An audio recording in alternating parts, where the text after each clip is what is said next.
भाई बहन UGC net की प्रिपरेशन कर रहा है तो मेरी इस वीडियो को स्किप ना करें क्योंकि इसमें मैं मोस्ट इंपॉर्टेंट टॉपिक करवाने वाली हूँ शिक्षण की विधियां जो कि टीचिंग एप्टीट्यूड का है जो कि बार-बार रिपीट होता है। ठीक है, 5 मिनट में इस टॉपिक को खत्म करते हैं, 2 नंबर पक्के करते हैं। ठीक है, तो देखिए ये टॉपिक है शिक्षण की प्रमुख विधियां, मेथड ऑफ टीचिंग। इसमें तो पहले आती है शिक्षक केंद्रित विधियां होती है, टीचर सेंटर मेथड होते हैं। 2 मेथड है इसमें, 2 ही ज्यादा इंपॉर्टेंट है जो कि बार-बार पूछे जाते हैं, व्याख्यान विधि और प्रदर्शन विधि। Lecture method, demonstrative station method होता है। इसमें क्या होता है कि जो भी लेक्चर होते हैं ना, कॉलेज में आपने लेक्चर लिए हैं, ये सबसे पुरानी विधि है। यहाँ पर शिक्षक विषय वस्तु को बोलकर समझाता है, इसमें छात्रों की भागीदारी कम होती है। मतलब इसमें शिक्षक की भूमिका ज्यादा होती है, छात्र निष्क्रिय रूप में होता है और जो शिक्षक होता है वो सक्रिय रूप में होता है, एक्टिव रूप में होता है। डेमोन्स्ट्रेशन मेथड जो होता है उसमें क्या होता है, प्रदर्शन विधि में इसमें शिक्षक सिद्धांतों और प्रयोगात्मक कार्यों को दृश्य मॉडल मतलब मॉडल्स के द्वारा, प्रयोगों के द्वारा करके बताता है। ठीक है, तो ये होगी आपकी प्रदर्शन विधि। तो व्याख्यान विधि, प्रदर्शन विधि 2 विधि हैं। फिर जो दूसरा जो मेथड है वो है, सॉरी ये स्किप हो गया थोड़ा, दूसरा जो है वो शिक्षार्थी केंद्रित होती है। पहली थी वो कौन सी थी, टीचर सेंटर्ड थी यानी शिक्षक केंद्र थी। दूसरी है शिक्षार्थी यानी जो छात्र केंद्रित विधि है वो आती है। इसमें आती है जैसे चर्चा डिस्कशन मेथड होता है, परियोजना विधि होती है, समस्या समाधान विधि होती है। चर्चा डिस्कशन मेथड होता है, इसमें शिक्षक और छात्र किसी विषय पर विचार विमर्श करते हैं और छात्रों की तार्किक क्षमता का विकास होता है। और दूसरी होती है प्रोजेक्ट मेथड होता है, परियोजना विधि। ये जो विधि थी किलपैट्रिक डब्ल्यूएस किलपैट्रिक ने दी थी, है ना। तो ये क्वेश्चन आ जाता है, ये विधि किसने दी थी। इसमें छात्र होता है जीवन की समस्याओं को सुलझाने के लिए व्यावहारिक परियोजना बताता है। अगर उसको समस्याओं को सुलझाना है ना तो वो व्यावहारिक तरीके से सुलझाता है। ठीक है, तो तीसरी होती है समस्या समाधान विधि, प्रॉब्लम सॉल्विंग मेथड। इसमें छात्रों के सामने क्या होता है, एक समस्या को रख दिया जाता है और उसके वैज्ञानिक तरीके से उसका समाधान खोजने के लिए प्रेरित किया जाता है। तो देखो 3 विधि है, चर्चा विधि, परियोजना विधि, समस्या समाधान। और ऊपर कौन सी पढ़ी थी हमने, व्याख्यान विधि और प्रदर्शन विधि।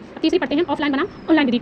तो इसमें ना देखो 3 है, एक इसमें अभी 3 है, मैं अभी पढ़ाती हूँ आगे की क्लास में। ठीक है, ऑफलाइन बनाम ऑनलाइन विधि। एक तो फ्लिप क्लासरूम होता है और एक इसमें स्वयं और एक स्वयं प्रभाव होती है, उनको भी आगे पढ़ाती हूँ मैं। ओके, एक जैसे आईटीसी वाली होती है ना, स्वयं प्रभाव MWSC होती है, इनको मैं अच्छे से पढ़ाती हूँ क्योंकि मोस्ट रिपीटेड क्वेश्चन टॉपिक्स हैं स्वयं प्रभाव और ये MOC। ठीक है, आगे की वीडियो के लिए मेरे चैनल को लाइक एंड सब्सक्राइब करना ना भूलें और जो भी प्रॉब्लम हो उसे कमेंट में सभी स्टूडेंट मेरे को बताएं। ठीक है, और 5 मिनट में अपने टॉपिक को खत्म करें क्योंकि हमें बहुत सारे लेक्चर लेते हैं लंबे, इतने लेक्चर्स में हमारे पास टाइम नहीं होता और तो इसलिए रिवीजन करें बार-बार और ऐसे शॉर्ट वीडियो के द्वारा अपने टॉपिक को कंप्लीट करें। ठीक है।